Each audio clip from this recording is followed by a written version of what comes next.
totally must have thrown everything off. Hi, Elaine, you found me. Yay. I was like panicked.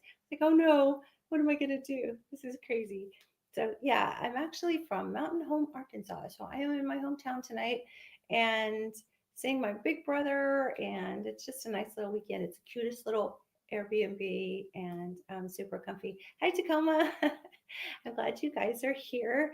This is going to be, I always say that it's going to be amazing, but it is going to be amazing.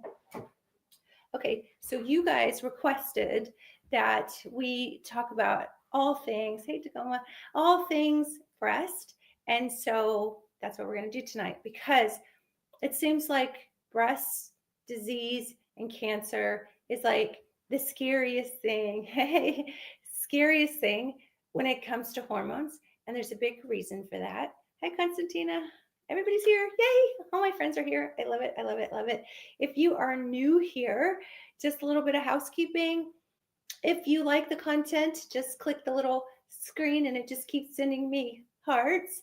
And there's Veronica and Dune Sports, all sorts of people on here, new people. Like it's kind of going fast there. Um, so yeah, and Doreen's here, and Lacey, all sorts of folks. So yeah, just tap the screen if you like the content. There's a little share thing. So if this content's good, then please share. And my link in bio, if you go back to my main page, has all sorts of links and free downloads, all things hormones and just all things hormones. I mean, just everything that will set your mind at ease and actually share with you information that can not only be life changing, but life saving. And women are suffering, and you guys are my tribe, and we have to stop it together. So, this is, again, one of the craziest topics. And so, I'm going to jump right in here. I know people are still coming on. And also, I know I just said I was going to jump in, but also, if you do go and download some of my freebies, then I'll have your email too because they'll ask for your email. And we have no idea what's going to happen to this platform this weekend. So we'll be praying that because our tribe, our club is here, but I am on Facebook and Instagram as well. So you can find me there. And I'll probably, I think Instagram's probably like the way to go. So, but I haven't played around on there very much. So we shall find out, but I will not go away. I promise. So I'm here every night at 7 and we're talking all things hormones and just here for your questions. So please feel free to put your questions in. And if I don't see them because my back is turned, then my wonderful moderator, fiance, um, will repost them till I see them. I'll keep bringing them around, or you guys can keep bringing them around as well. Okay, so let's just get the address the elephant in the room. Everybody is concerned. I'm going to turn this just a little bit for a minute so I don't feel like I'm hanging over here. Everybody's concerned about breast cancer, and the minute you say the word hormones, immediately they say that causes cancer. And immediately in their head, they go to this place that is scared and fear. And I see it all the time. I have patients who have been their doctor for 15 years and they still come in and they still tell somebody out there because they feel so good that they're on hormones and they get this like deer in the headlights like, you're on what? That's going to kill you. And there's that little seed. So if you aren't completely confident in what I'm talking about, if you aren't completely educated and completely empowered, you're going to be very susceptible to those little voices out there that, lots of people want you to hear, everyone has something to gain from big pharma companies to, just keeping you sick. And there's lots of pills for ills. And, I talk on these videos every night about some of the things that have gone on out there. And I'm a medical doctor. I've been one for almost officially 25 years coming up. And it's just, I've seen so much. And the madness has to stop because there's so much more to this story. And so I'm going to talk about breast disease. I'm going to talk about breast cancer. I'm going to talk about hormones, what it means to be on hormones, what kind of hormones, the implications, the protection, the risk, everything. So buckle up because there's a lot of information. If I say something that you don't understand, I've been doing this for a long time, and so in my head it makes sense. But if it doesn't to you, ask me to slow down or ask me to say that again because this is so important, and I want to make sure that you guys get it on every level because where we're going is to try to unwind that narrative that you've been told, that fear, and that you can actually share with the people in your life that you care about that you don't want to get breast cancer. And especially, this is for you if you have a family history of breast cancer, because I get that all the time. My doctor says I can't take hormones. So there's a couple things to that. Number one, what hormones? Because if you have a family history of breast cancer, can you not take thyroid hormone? If you have a family history of cancer, can you not take insulin? That's a hormone. Can you not take the GLPs, the weight loss shots? Those are hormones. So there's so many different hormones, right? So we have to figure out lots of patients who are ERPR, so that's why I'm nervous. Okay, so we're going to talk about ERPR, absolutely, because that's part of this. And so, but first of all, we have to kind of narrow this down. So, what kind of, when it comes to the breast, what hormones are we talking about? So, everybody wants to attach estrogen, and estrogen is just a family. Estrogen is not even a hormone, it's a family of hormones. And that family includes three different siblings, E1, E2, and E3. So we're going to talk about the different types of estrogens. And then we're going to talk about the truth about a study in 2002 that produced a narrative to this day is the only study that anybody is really even referencing. And it's got all the fear stuffed in the bucket. And we know so much more since 2002.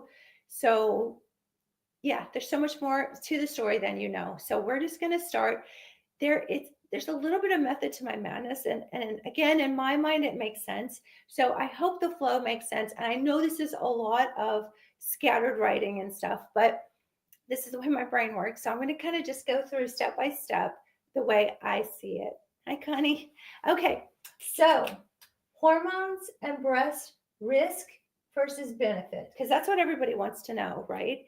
And why do you even care, right? Especially if you're perimenopause or you're menopause, like if hormones are dangerous or estrogen's dangerous, just stay away from it, right? Just why take the risk? But people are suffering. Women are suffering because we are literally drying up.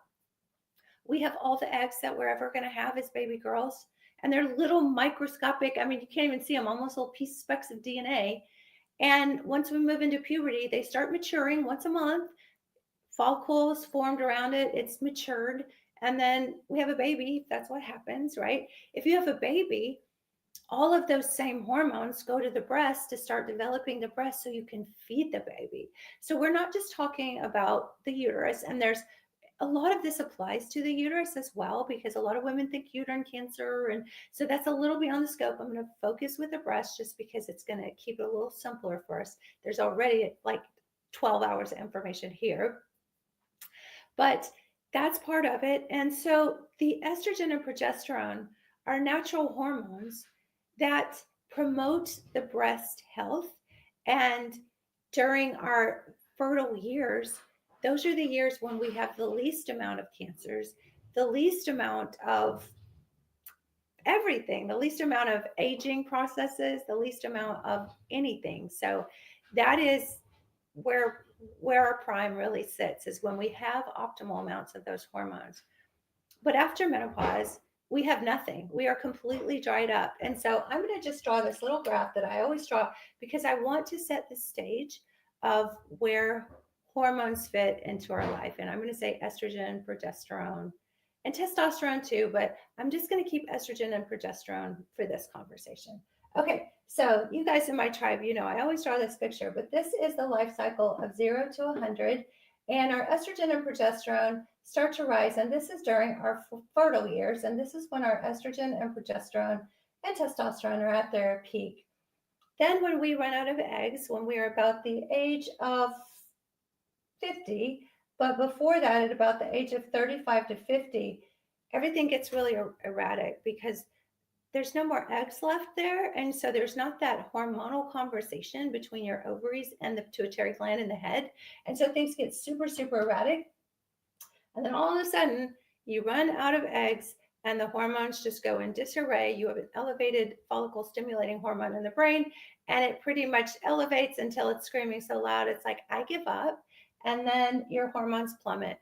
Now, there are still some female hormones that are made from the adrenal glands, but as far as most of your most health promoting and health providing hormones, as far as our female hormones go, they're gone. And when you check, I do it all the time in my practice. I check menopausal women, and their estrogen and progesterone and testosterone are almost completely zero. So we're talking about literally a flat line there. And we know that, if you just from a common sense point said, who gets breast cancer, if that's what we're going to focus on, is it people here when their hormones are optimal? Yes, absolutely. Women in their 30s get breast cancer and fibrocystic breast disease and all the things. But there's a lot more to the story than that, than just what we think is estrogen. And I'm going to blow your mind with a little information about it's not estrogen at all that created all this drama. But let's just go with estrogen for a minute, okay? Because that's going to be the fear factor that just keeps coming up. So let's just focus on estrogen, progesterone, and notably estrogen. So if estrogen was the problem, then why would the majority of the breast cancers happen between the age of 50 and 100? It's because we don't have the protective effect. So if you start in perimenopause and you start dipping on your hormones, and you can get someone around this age and you can make sure that their levels level out instead of crashing, and you can keep their estrogen, progesterone, testosterone there, that's amazing, right? Because if that is true, that having these levels here and having these levels here higher would prevent you from getting cancer. So that is the whole gist of this, is that prevention, I don't know if you can see that. There it is. Prevention is key. So everything that I'm going to talk about tonight, I'm not going to talk about once you have cancer, although we can, but I want to talk about what to do to prevent it. It makes one. Oh, I didn't see that comment. Sorry, it went by kind of fast. Okay, so we want to prevent it. So that's most of the information that I'm present here, but I think you're going to get a lot of nerdy science here to understand it even more. Okay, so what are the different diseases that we're worried about? There's something called fibrocystic breast disease, and that is so what cancer society's been doing all these. I know, right? Yes, I know. Well, the cancer industry makes a whole lot of money, and it's very big business. In fact, I have a dear loved one that I get to go to the big cancer mecca with sometimes. I like to schedule consult isn't working. Okay, yeah, I think we're working on that. What I'm not sure. I think I've got the direct message from you, so I'm still going to look. She's talking about our hormone program. Had it for years. Unfortunately, for years. Okay, have that one. Okay, so we're yeah, so we'll take care of you. I promise, because there were some issues with finding. Yeah, my moderator said he's on it. Okay, cool. Okay, so fibrocystic breast disease. We'll talk about that a little bit. Cysts in the breast, and then of course cancer. Those are the main big things that we're worried about. So I'm going to kind of break down what cancers we're talking about. Okay, so but first I have to show you the anatomy of the breast. So this is the back of the muscle breast wall. This is your rib. So it's a cross section through the breast, meaning we're kind of looking like if you slice the breast or what you'd be seeing. This is all fat. All this red stuff here is fat. And then these little things that look like leaves are lobules. And then these little things that look like stems on the leaves are called ducts. The whole point of the breast anatomy is to have that cushion so a baby can latch on, and it's comfortable like a bottle and a nipple, right? So baby, basically, this is just a bottle, a human bottle for a baby, right? Okay, and these lobules are what actually produce the milk, and they are hormonally triggered. That's what they do. That's what hormones do. They make those things make milk. They make them have cell growth. They make them get bigger. I mean, everybody knows if you've had a baby or been around somebody with a baby, your breasts get really big, really fast, and all that's hormonal influence. That's normal. That's not cancer. That's normal. And it's so unlikely, yes, and pregnant women and breastfeeding women do get cancer. There's a whole lot more to the story. There's inflammation, there's chemicals in our environment, there's uh, smoking, there's, just so many environmental factors, and we're going to go through those too. But for the most part, when the breast is healthy and the hormonal influence is working, all is well, right? So prevention's key, and that's where we're going to break this down. So when we look at fibrocystic breast, usually that is when there is an increase in what we call density in the fat cells. So the matrix in between, now this starts to look very, very full, and the lobules are very thick, and the ducts are very thick, and all that's hormonal influence. And that is completely normal. And that's why we don't do mammograms on younger women unless they feel something. Because I've heard the analogy that it's like this, it's like tree branches and a bird sitting on a tree. And so, in a younger, healthy breast that has a lot of breast tissue instead of a bunch of fat, because as we age, it all turns to fat. And that's why our breasts start to drop and sink, because we don't have that structure, that integrity that is in between those fat cells. And so, what happens is they're very dense when we're younger. That's what makes them perky, right? And then if you have a mammogram on somebody younger, they're very dense. And it's like having a bird sitting on a branch. If it's a very full tree in the spring with all the leaves, you're not going to see the bird. So it's really hard to see tumors and things like that. So that's why breast exams are really important when you're younger, because it's really hard to detect things on mammograms. And one of the things I will say about mammograms is that this, you can't even make this stuff up. The risk of a lifetime, and I'm not telling you to have mammograms. This is not medical advice. I'm just telling you the research that I found. But the risk of having mammograms, radiating healthy breasts, which I'm not saying don't get that. I'm saying prevention and screening is very good, but we have other modalities that are much healthier than mammograms or radiating healthy breasts. We have ultrasounds, that's not radiation. We have MRIs, that's not radiation. We have thermograms, that's not radiation. So we have safe modalities. So why are we doing it that way? And if a woman wants to get an ultrasound, thermal imaging, yes. Yes, so thermal imaging is basically where they use heat energy to detect breast tumors. And actually, with thermograms, you can, and it's kind of cool, you can Google that and look it up, but it looks like reds and blues, almost like auras, it's like, it's crazy. It kind of does colors for you, and it will light up any place there's inflammation. But because it's heat, when you have a cancer or a tumorous area, it has to have increased blood flow to it. And so you're measuring that heat or that increased blood flow to it. And thermograms are very, very effective. And you can actually see tumors, like I said, up to 2 years before it actually turns into something scary or problematic. And you can do those thermograms of your whole body, but the breast thermograms are very, very good. And so I would say those are great for screening. But so this is crazy. Your risk of having a mammogram every year. Now, they say it's very low radiation. And I know what I'm talking about here. When I'm talking about, I actually understand the rads in this radiation and the measurement, because I was an x ray tech before I actually went to medical school. And when you look at the amount of radiation, they say, well, it's not much more than the like environmental radiation.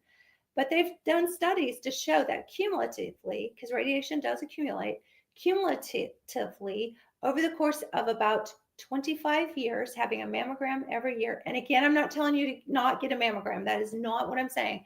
I'm just saying, if you talk about the absolute risk of doing that every year for 25 to 30 years, let's say, is the same as what they said in the WHI study of being on hormones. And we're going to talk about that is.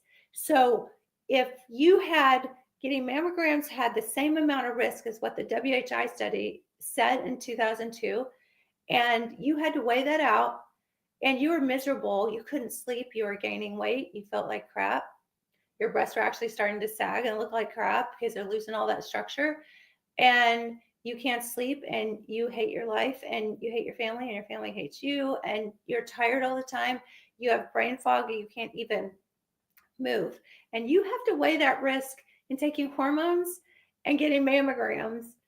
Like, I know it's apples to oranges, but it's just like, okay, you're telling me that my risk is 1 in 10,000 if I get a mammogram every year for 30 years. And then you're telling my risk is 1 in 10,000 if I take hormones, right? And again, you have to define what hormones you're talking about.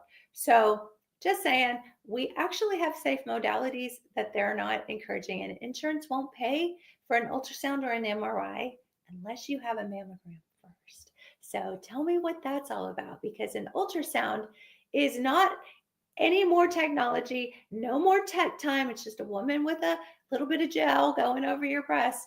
Um, I don't know. Yeah, so that's what that is. Okay, so I'm going to start.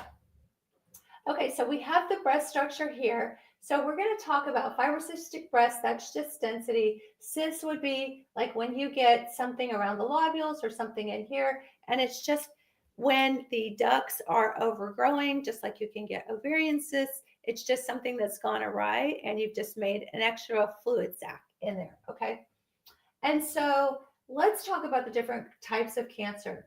So we have what's called ductal carcinoma, and there's two types of ductal carcinoma. There is what's called DCIS, and then there's invasive ductal carcinoma, and most breast cancers are that 80%. So why am I telling you this? Because when I was in med school many, many years ago, I remember that what we were taught was, because of the hormonal influence, that hey Krista, that a ductal carcinoma in situ was just a little bit of overgrowth of the tissues in the ducts. And now, and I'm not telling you to go say to your, if you've been diagnosed with this, to go run and say, oh, she says I don't need to do anything about that. I'm not saying that at all. I'm just saying that 30 years ago, we were told that that was sort of like a cervical hyperplasia, which was not cancer. And now they call those cervical hyperplasia. Now they call them cervical cancer. And now you've got the diagnosis of cancer, right? The ductal carcinoma in situ was basically just sort of like a hyperplasia or precancer, and they just watched it. And nowadays, I mean, it's like they got to rush it into the whole cancer system. So, and again, I'm not saying don't do what your doctor tells you. I'm just telling you, over the years, that's changed very much. And some people would say, well, yeah, we changed it because we don't think people are smart enough to have a mastectomy because they could get cancer. But that's sort of the old way of thinking, like, you're going to have a hysterectomy, let's just go ahead and remove the ovaries because you could get cancer, right? So what if instead of that, we talked about how to keep that from going to from a ductal to an invasive carcinoma? So these are the ducts. So we're talking about the cancer cells are just here in the ducts. They have not spread into the breast. So that's a ductal carcinoma in situ. And if you looked at one of those cells through a cross section, these are the cells in the wall. And basically, they've moved into the middle of the duct a little bit. So I'm going to talk about what cancer cells are in just a minute, too, because that is the key to really understanding how all this works. Okay, so then we have a couple other cancers. We have lobular cancer, which is in these lobules, which are the cells that actually make the milk. And then we have just hyperplasia, which is overgrowth of these ducts. So they kind of do that, or the ducts will get a cyst on them. And then we have both invasive ductal and invasive lobular. So lobular invasive would be that it's starting to spread. It can go to the chest wall. It can go to lymph nodes. So there would be lymph nodes out here. It can go to the lymph nodes and then to the rest of the body. So it's a very bad thing. We absolutely do not want that. FBD, fibrocystic breast disease, absolutely is just a thickening of the whole structure of the breast. And that is estrogen dependent, because what we deal with a lot is estrogen dominance. And when I flip the board here in just a minute, and I only have two boards for you tonight because like I'm out of town and like we couldn't fit a bunch of boards in the car. But when I flip the board in a minute, I will talk about the influence of estrogen and progesterone on FBD, fibrocystic breast disease. Okay, so we pointed out that we need healthy cell function and we need estrogen here and progesterone for healthy cell function because the cells are very dependent on the receptors to get the hormones in because the hormones have to get into the cells of these lobules, of these ducts to do what they have to do to make milk. And so you've probably heard of the markers and like people say, well, my relative, sister, mom, grandma, whatever, had an estrogen receptor cancer, so I can't take hormones.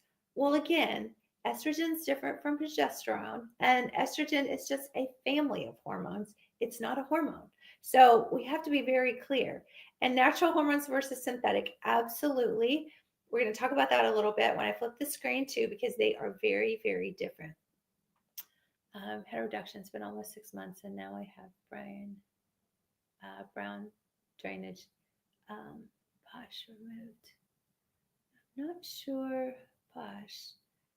Brown drainage, but sometimes, yeah, you can have discharge, and if there's been trauma or something, it's almost like bruised, almost like having a period with sort of brown discharge. So you absolutely can have that. So I'm not sure. You can DM me later and I can address that a little bit more if you want me to. But okay. So when we talk about estrogen, progesterone, and testosterone, and something called HER2, you'll hear this terminology a lot with breast cancer. Now, if you don't know anybody with breast cancer, which almost everybody does, so there's something crazy going on here, right? But if you don't know anybody with breast cancer, this might not be a little bit relative.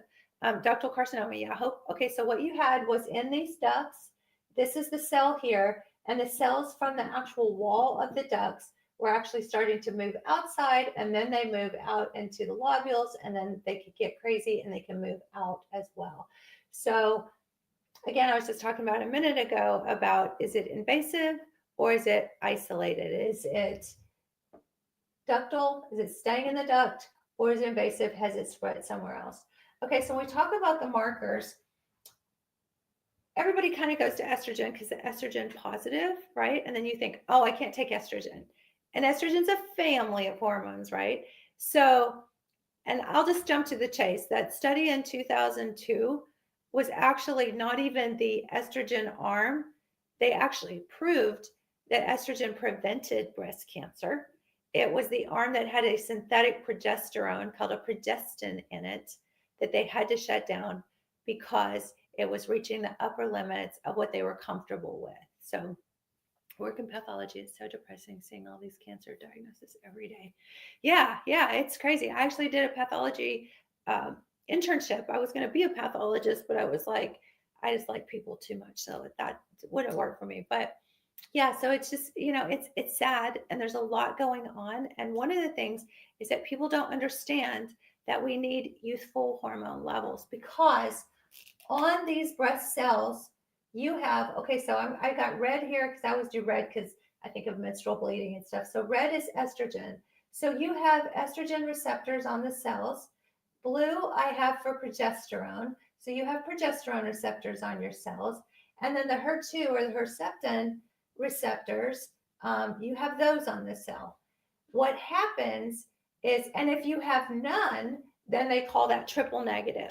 So if you have none of those estrogen or progesterone or HER2 receptors on the cell, it's triple negative. Triple negative is actually the worst kind to have because if you need chemotherapy, the chemotherapies are targeted nowadays with the new immunotherapies are targeted towards these receptors. And so if you don't have any receptors to target, it's harder to treat with their immunotherapy, right? And so what happens is in cancer situations, your body genetically starts having this massive defect. Thank you. This massive defect that makes your cells reprogram themselves to go crazy and start putting more receptors on the walls of that cell. These receptors are like where a hormone attaches on and then gets into the cell. So now there's more receptors. And if that's estrogen receptors, then you have more of those. Genetically, some women are prone to their sister had an estrogen receptor positive, they're more likely. And it is actually the HER2 that increases you've probably heard of the BRCA risk or the BRCA1 and 2. So that's why estrogen gets a little bit more attention too, because it's a little more associated with the BRCAs, which is crazy because, and again, I'm not telling you not to do what mainstream medicine says. I'm just relaying what the science shows. But it's crazy to me that women would just go cut their breasts off because they have a BRCA gene and estrogen receptor positive, and why they wouldn't do things to change the environment of their body's ability to heal and repair. And this is crazy because the one thing that does that is your body's own natural estrogen and progesterone. And if your body doesn't have the right balance, you are at more risk for cellular changes.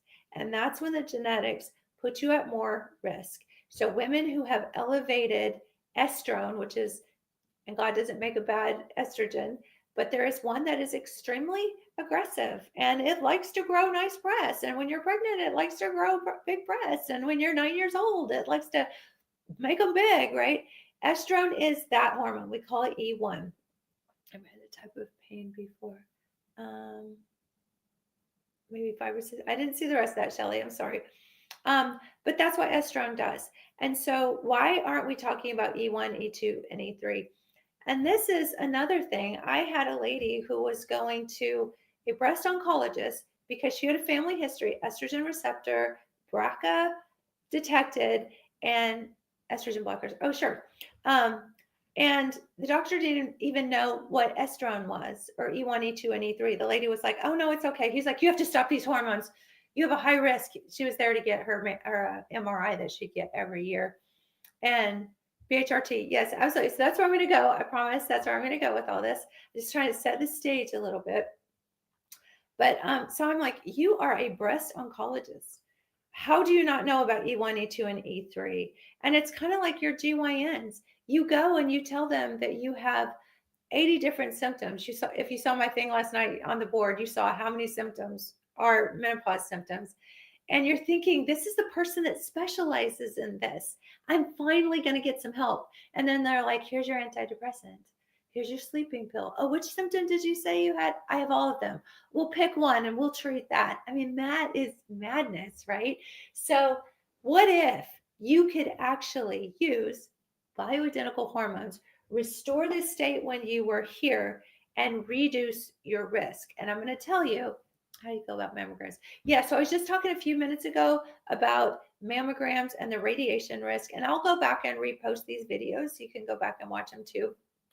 But I'm not a fan of mammograms, but I have, I always say, I'm not telling you not to get mammograms. Put me on birth control. Yeah, or yeah, they just put you on birth control. I'm not a fan of mammograms just because the lifetime risk, the radiation does accumulate. And I think thermograms, MRIs, and ultrasounds are less invasive. And mammograms do come with a risk. And why would you radiate a healthy breast if you didn't have to? So that's kind of where I go back with that. Okay.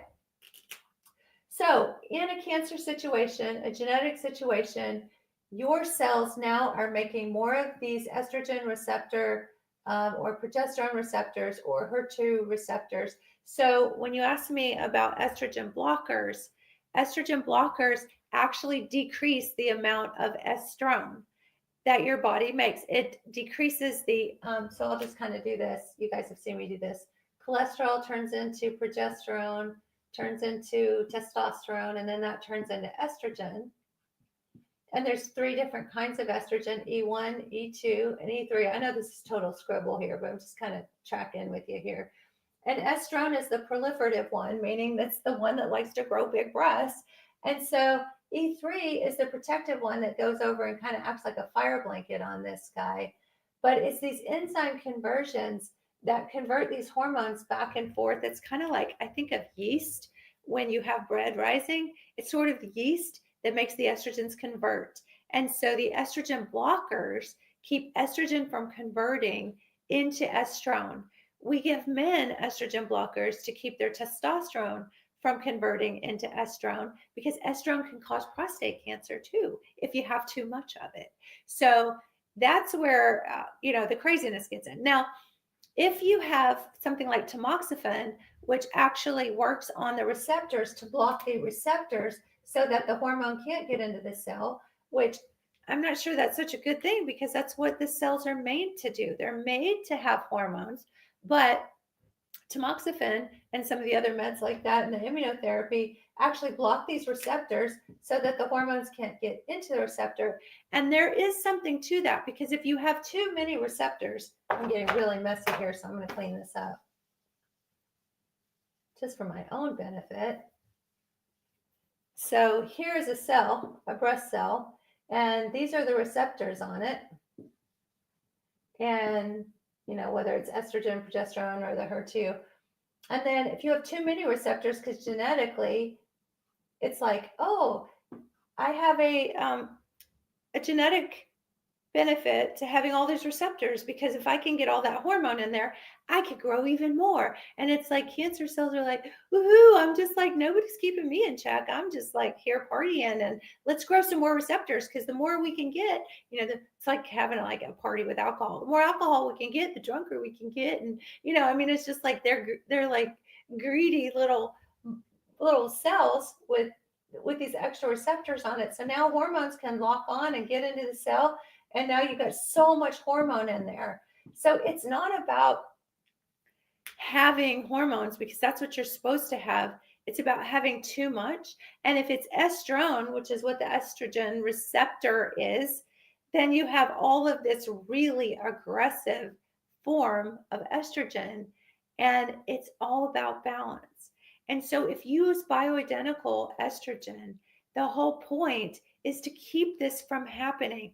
And the earlier you do it, if you can get someone in perimenopause at about the age of 40, especially if they're starting to have symptoms and you know that they aren't balanced, that's your key. If you're not sleeping, if you're gaining weight, if you're tired, if you're having hot flashes or night sweats, if you feel like your hair's falling out and your skin is dry, those are signs that your hormones are imbalanced, and you need to get that balanced, because the imbalance is going to create these genetic situations, these genetic alterations that are playing on your genetics that you were born with, like your hair color, your eye color. Mine was hormone positive. Now I'm on a hormone blocker. I have to take it for 10 years. So hormone positive, first of all, which hormone was it? Was it an estrogen receptor? Was it a progesterone receptor? Was it the HER2, which actually the HER2 is not technically a hormone. And then if that's the case, a hormone blocker might be, it was estrogen. Okay, so really what you're dealing with is blocking the estrogen. There might be a benefit, and I actually have some patients who have active breast cancer. And when I say active, that's sort of like a DCIS type situation that they've called cancer, or they're being treated and they are on something like an immunotherapy, which is like affecting these receptors here. And we can still give them bioidentical hormones, including estrogen, progesterone, testosterone. And it does keep those hormones from going into those renegade cells. And now oncologists are recognizing that more and more and more. And I have a patient just recently, she got diagnosed with the triple negative. And you would think that they said it was okay for her to take hormones, because they're basically putting her into Betty. Yes, Betty, actually, we are taking patients, but we do have a program to get women on bioidentical hormones. So I'll tell you about that in just a second. But this patient actually was taking some immunotherapy to block those receptors, and the doctor actually put her on bioidentical estrogen and progesterone to keep her ovaries healthy so that they didn't die while they were doing the immunotherapy. So they are getting more and more progressive with understanding how this works. And it's not just all fear left over from a study in 2002 that was just misrepresented. And it was the most harmful thing ever done. And it sent women throwing their hormones in the trash and has created so much death and disability. And it's just so sad. Saw a doctor for NAMS website. Is going to be back to primary for my joint pains.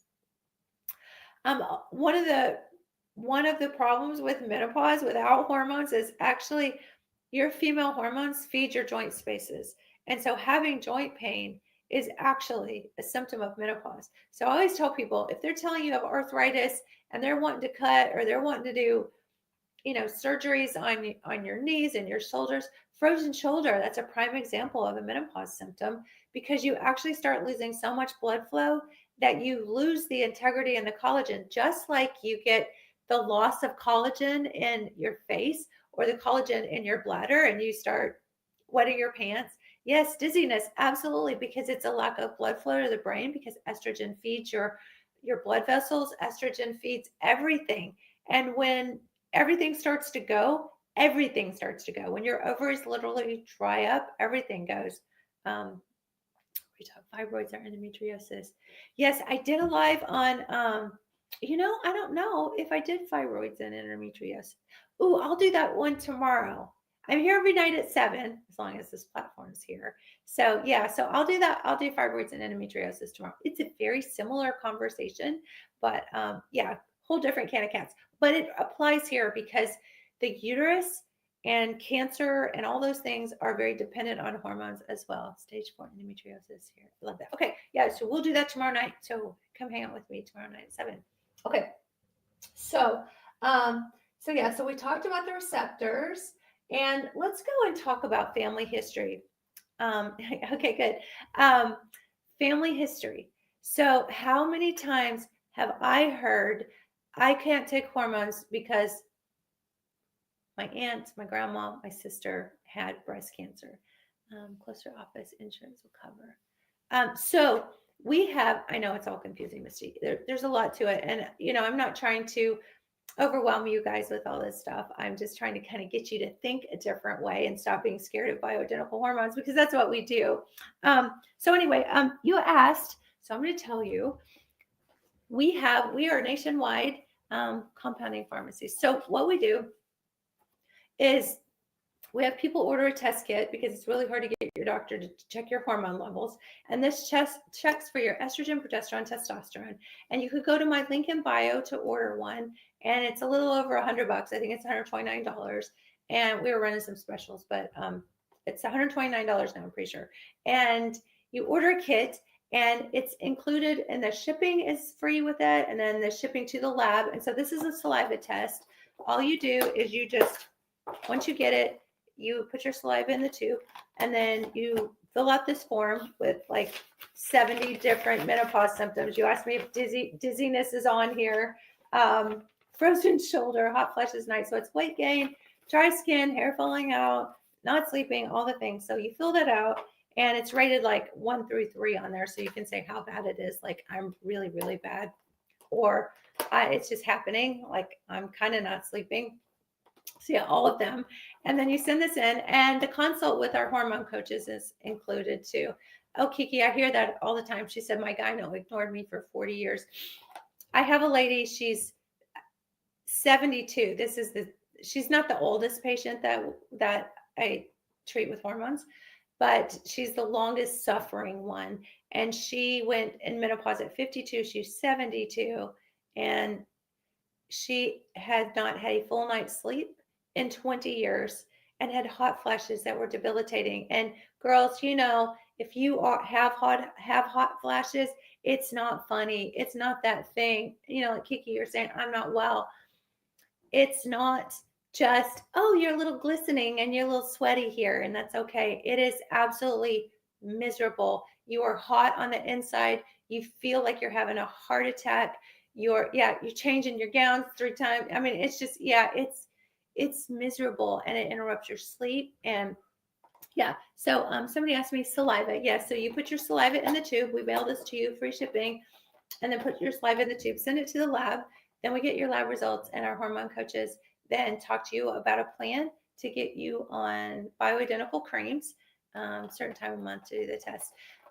No, okay, saliva or blood. So a certain time of the month, because most of the time women who are like uncomfortable, to put it mildly, or very hormonally unbalanced and miserable to the other extreme, usually your periods are very irregular because your estrogen progesterone is so out of whack that we can't even really tell you where in your cycle. If you're lucky to have a regular cycle, you're probably not here like going, oh my gosh, I think this lady's talking right to me. But if that's the case, you can do it anytime. And then saliva versus blood, we do mostly the topical bioidentical hormones because they're so safe and they're so effective. Covering for back surgery. Okay, you go rest, honey. But go to hormonebliss.com or my link in bio and order you a kit, and we'll get you on your path, and I'll help you recover from your back surgery even faster if you have estrogen, because estrogen actually helps as an anti-inflammatory as well. So go check that out. And there's lots of freebies on my link in bio too, and you can do some downloads and be doing some reading information while you're recovering. And I'll say lots of prayers for you. I hope that goes well. Just got my cream and started last night. I had no night sweats, first time in 20 years. Yay, we need a bell to go off. I love it. Yes, our tribe. Yes, I'm so excited. That is what I freaking live for. I live for. When people say like no hot flashes, no night sweats, I'm happy. I feel good. Oh my gosh, I'm gonna drink a glass of wine after this. Suggest creams more than the patch. The reason that we do the creams, and I do have some patients on the patch, is that we can do this nationwide and you don't have to come see me. We can do it. And the creams, the topicals, the bioidenticals are so much, I don't want to say safer because all the bioidenticals are safe, but they're much easier to regulate with the coaches that I have using my protocols. Then you'd have to come see me and get lab work. So this is a way to do it that we can get. My dream before I leave this planet is have 50% of women have some access to bioidentical hormones. So, and that's up to you guys to help me. I had a normal cycle up until November, then nothing. I'm 46. Is that normal? So November, December, January, February, March. January.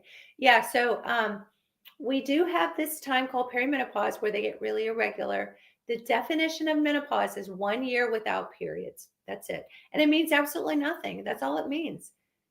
The problem is after you don't have periods for a year, you go into ovarian failure. They literally shut down. And the criminal thing about that is that if you didn't have a thyroid, they would never not tell you couldn't take thyroid hormone or tell you that hormones cause cancer or not test your thyroid levels to put you on a dose. I mean, it's just not. So check your levels and get your dose to match because you're completely different, Misty, than someone else. I mean, than me, and your levels are different. So why would you want to one size fits all that, right? So yeah, so the creams, that is my preference because there's so much less side effects because the way it gets in and it absorbs and like pretty much immediately. I mean, I have people tell me all the time, I immediately felt better. Now, is it gonna like overnight cure everything? No, because like things have been going on for a long time. Is it gonna immediately heal your back, and you've just had surgery? No, but it's gonna make your recovery much better and maybe prevent other things. So no, this is prescription strength bioidentical hormones. So it's not wild yam cream because I always say there's not enough wild yams in the world to take care of my hot flashes and my crazies. So, but yeah, it is prescription strength, but you don't need a prescription for it because there was a law that was grandfathered in that said that this is as long as it's a natural, like a supplement. So, but wild yam cream is just a small amount of phytoestrogen. We actually dose these according to what your body needs. So it is, like I say, prescription strength and allows us to use coaches to actually match what you need. Pellets. People ask me about pellets all the time. And I'll come back and talk about you in just a second, Misty. People talk about pellets, and it's just a lot of women get overdosed on testosterone because that's the main thing they put in the pellets. And I see women with testosterone levels higher than their husbands sometimes. And it's fun in the beginning and you feel great and you feel like a very strong, brute, and you're like ready to take on the world. until you start growing a beard or mustache and your hair starts falling out. You start gaining 15 pounds and you start getting acne and you're greasy. So it's all good in the beginning, just like anything, right? It's kind of like the little devil on your shoulder that says, oh, try this. This is really good. And a lot of women do fine with it. A lot of women convert their estrogen, testosterone, and they do okay with it. But a lot of them really struggle with it too. So, but this is easy and it's matched to your body and it's not just dosed in like, let's just put 10 pellets in you. Oh my gosh, tonight's gone so fast. I've been having so much fun with you guys. I want to knock a few things out. So, please keep asking your questions. And this is going to go, there's no time on this because I actually messed up the time when I scheduled this, so we'll just keep going. Hi, Amy. Hi, honey. Shannon's here. Yay. Oh, awesome. Hi, guys. Okay, so I'm going to get back to this. Family history. Okay, so if you had a mom, a grandmother, or a sister, immediate family members that had breast cancer, you do have about double the risk.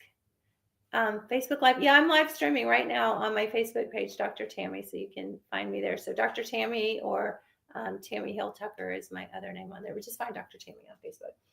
Okay, so doubles the risk. Doubling the risk means you doubly need bioidentical hormones because your cells need to be balanced. Your body needs to be balanced, and it needs to be balanced based on what your body needs. And so that's why we do lab tests. You would not give a diabetic any amount of insulin. You wouldn't just say, oh, here, just take this. This ought to work. You wouldn't do that. I don't know why they do that. Best friend had breast cancer family. Yeah. So that's one of the things in the 2002 study as well that they did not, take out for was smoking. I mean, that's a huge that raises your risk by 800% if you're a smoker because now your cells are inflamed and they're angry, and inflammation is the number one cause of cells to start growing multiple more receptors than they should have. So why am I saying that? I just told you it doubles the risk. Well, that doubles the need because the earlier you start on bioidentical hormone therapy, the benefit decreases your risk by 33%. Yeah, drinking absolutely to excess because drinking affects your liver and your liver converts your estrogen and progesterone. So yeah, you have to keep your liver healthy. And I did just say I'm probably gonna have a glass of wine tonight because I'm in my hometown with my honey and it's just kind of cool night. So I'm going to have a little glass of prosecco. But yeah, but drinking every day absolutely hurts your liver. So taking bioidentical estrogen when it's matched to your body's needs, to your tests, and somebody said blood or saliva. Saliva is actually better to do when you're doing topical creams. So it's sort of the whole system that we do. So we check your levels in your saliva, and that's a measurement of what's actually in the tissue. And the reason we do that is because we need to see what's in the tissue, not in the blood. Now, if you're doing patches or pellets or something like that, we check the blood. But this is just a much more comprehensive way to check the tissues when we're dosing creams. Specific test. Yeah. So you could do this. You can go to hormonebliss.com and order a test kit, or you can go to my link in bio and get some free downloads and information. Hi, Vanessa. Dolores. Yes. Oh, thank you, Dolores. But yeah, so go get a test kit, and it's a little over $100, and it's probably the best $100 you'll ever spend in your life. So yeah, so we'll get you on some creams and get your breast cancer risk down by 33%. And I don't say that lightly. I say that because I love you and I want you to reduce your risk. I want you to live a long, healthy life. And I don't want you miserable. I don't want you suffering because I'm not. I'm 55. I feel great. Well, I actually think I might be getting a little bit of a cold. I don't know. I've been a little nasally, but it's been stressful the last few days and we've had a lot going on. And so it's kind of nice to be here and kind of chilling out of town a little bit. But yeah, so I want to help everybody that I can. And my heart is just so much that I love you and I don't want you suffering. And so many women are. And so many women are getting breast cancer and we have to stop the madness. You absolutely can. You can keep on your thyroid meds, your tirzepatide. I do treat patients with thyroid and with the GLPs as well, but this would be just an adjunct to that. So we tell people don't lose your primary care doctors, but this is something that you can do to reduce your breast cancer risk and something that you can do to feel better. Yeah, absolutely. Because women like aren't getting hormones anymore. So here's the timeline. There was a study done by the WHI in 2002, and in 2001, about 70% of women were on some form of HRT.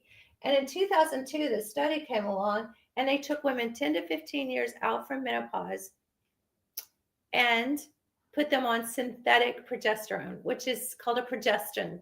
And it was the progestin arm that actually had the increased risk in breast cancer. It was synthetic.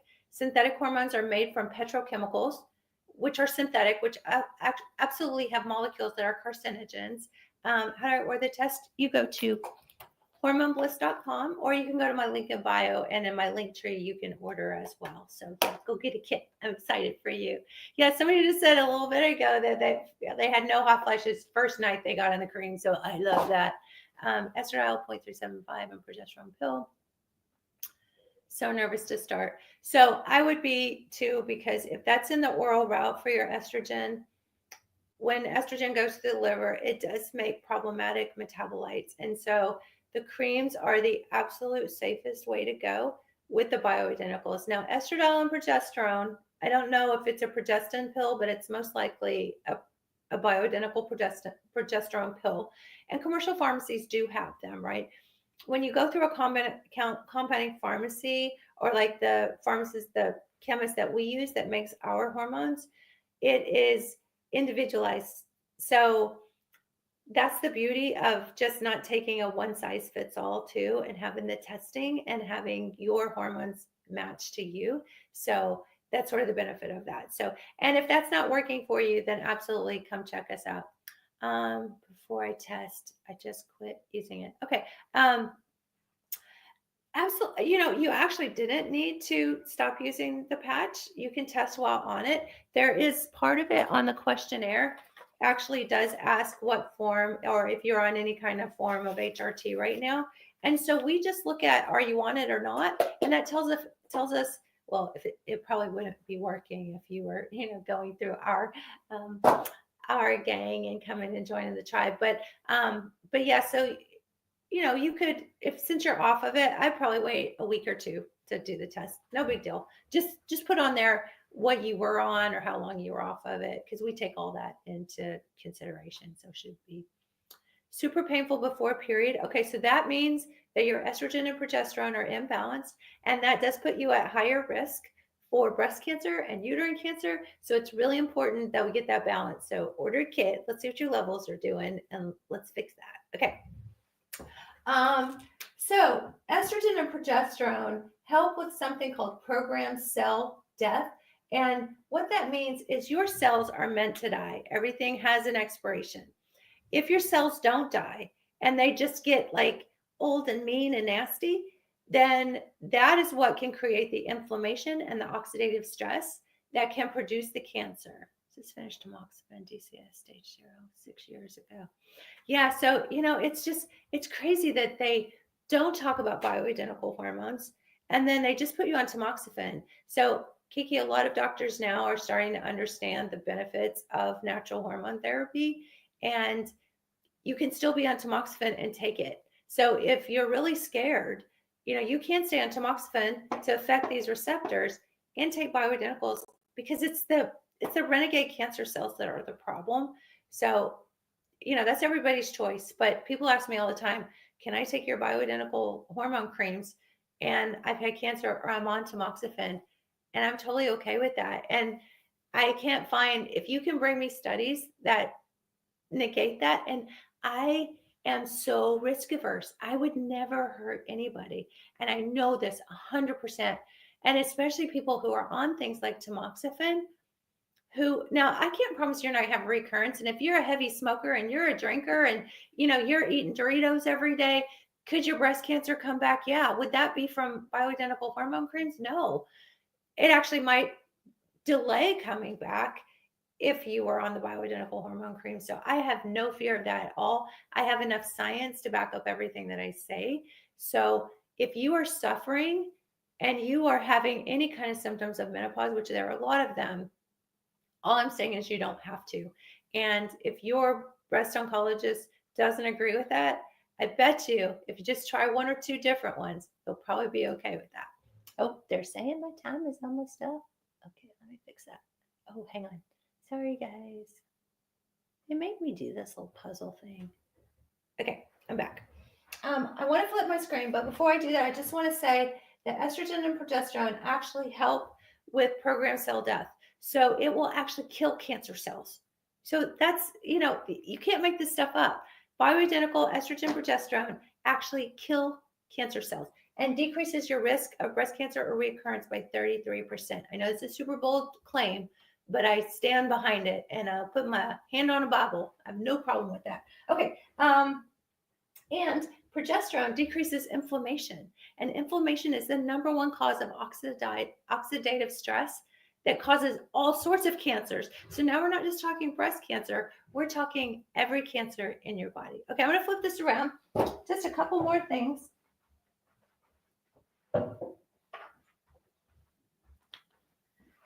Okay, almost done here. I just want to talk about the different estrogens, E1, E2, and E3. And of your estrone, this is the more problematic estrogen. And so we want to use E3, which is what we have in our creams. It's like a fire blanket, and it sort of wipes this guy out so he doesn't have the effect, and allows estradiol, which is the one that keeps calcium into your bones and keeps it from putting into your breast. Because when you look at a mammogram, the one thing that they look for that classifies it as cancer is calcium spicules. It looks like a starfish. And the calcium should not be in your breast. It should not be deposited in the blood vessels, which means it's also deposited in the blood vessels in your heart, which can cause like a blockage of your pipes, like lime built up in your pipes. And if it accumulates in your breast because it's not going in your bones, then that's a problem. And so inflammation increases those calcium deposits. So if you have estriol blocking this, and now estradiol can do its job to put calcium into the bones instead of into your breast and making tumors, then that's the protective effect of this guy, which we always use. It's called Biest when you use a bioidentical hormone cream. Okay, and this is the dance of estrogen and progesterone over a 28-day cycle. Somebody asked me about fibroids, and we'll talk about that tonight. So we'll do all things uterus tomorrow night. But this is the estrogen peak, and this is the progesterone peak. So estrogen and progesterone do a very specific dance together. So it's all about having those balanced. And yay, I'm so glad you've been on HRT since 2009. Super important. I don't know how old you are, but the preventive benefits are just amazing.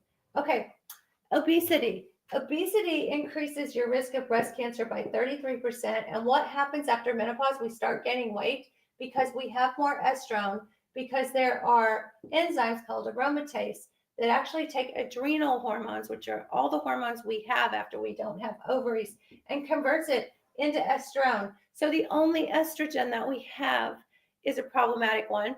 And when we talk about bioidentical hormones, either estrogen or progesterone versus synthetic progesterone actually increases this aromatase and increases this conversion into estrone, therefore increasing your risk of breast cancer. So if you have these guys and this one's blocking that, you don't have estrogen going into the breast, it's going into the bone, and now you have the protective effect of this guy. Also decreases inflammation, decreases the oxidative stress, helps the cell signaling. And when those bad cells, renegade cells, sick cancer cells need to die, this actually tells them, hey, just give it up. You're done. It's like the police, new sheriff in town.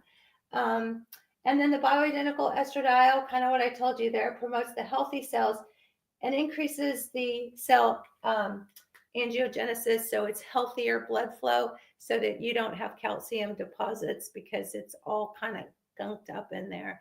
And everything that happens after menopause is cell death, and our ovaries die, and then everything else starts dying. So, okay, I know I've gone over tonight a lot of information. I love you guys so much. Thank you so much for hanging out with me. Go get you a test kit and go to hormonebliss.com or my link in bio and order you a kit and see what your levels are. Free visit with our coaches. will match your hormone dosing up to where you are and your symptoms. It's not just lab levels. Um, can I ask my endo for estrogen instead of birth control for PCOS, metformin? Yeah, I don't know if they will, but we absolutely, I always call PCOS ovarian dysfunction. So if they're, if they're not open to this, then absolutely get you a test kit and we can help you with that and get your estrogen dominance under control. So it's my passion, not just menopause, but estrogen dominance is really easy to fix too. Okay, love you guys so much. Thanks for hanging out. I'm here every night at 7. Come back tomorrow. We'll hang out and just have a wonderful evening. See you then.